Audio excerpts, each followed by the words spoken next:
18 ივლისს ნაციონალურმა მოძრაობამ ახმეტაში მაჟორიტარი დეპუტატობის კანდიდატი წარადგინა, თუმცა შეხვედრა ახმეტის კულტურის ცენტრის ნაცვლად ღია ცის ქვეშ გაიმართა. ნაციონალური მოძრაობის წევრების თქმით, მათ დარბაზი გუბერნატორის ბრძანებით არ დაუთმეს. დეტალებს ჩვენი გადამღები ჯგუფი არგავდა. წინასაარჩევნო კამპანია აქტიურ ფაზაში შედის და პოლიტიკური პარტიების დაპირისპირების ტემპერატურაც ნელ-ნელა მაღლა იწევს.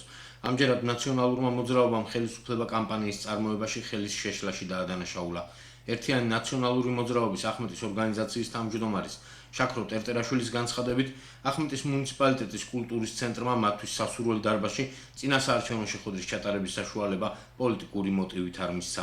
არა, ღონისძიება სინამდვილეში არ იყო დაგეგმილი. ეს იდეა გაჩნდა მას მერე, რაც ჩვენთვის უარის თქმის საბაბს ეძებდნენ. და რა უნდა ეკრებთ ახლა დარბაზში არ შეგიშვებთ და სარემონტოა და რაღაც ყოველი ტყუდნენ.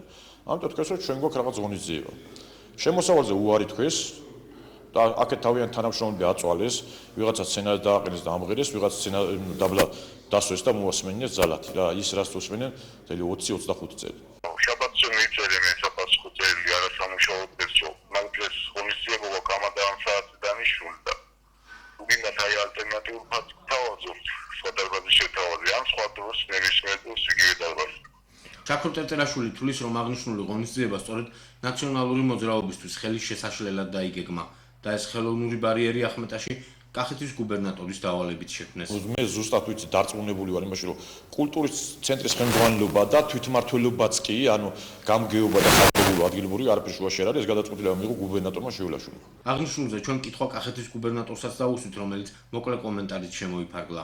მე ერთხელ უკვე ვთქვი, ჩვენს რეგიონში მსგავს ორგანიზაციას მე არ ვიცნობ, ასე რომ ორგანიზაციას, რომელსაც მე არ ვიცნობ, რაში მადანაშაულებს ვერ გეტყვით. როგორც ახმეტის კულტურის ცენტრში აცხადებენ, ისინი მზად იყვნენ მათ მიერ დაგეგმილი ღონისძიების საათი შეეცვალათ, თუმცა კახა მამულაშვილის თქმით, მიმართვაზე გაგზავნილი პასუხის შემდგომ მათ ნაციონალური მოძრაობიდან აღარავინ დაკავშირებია.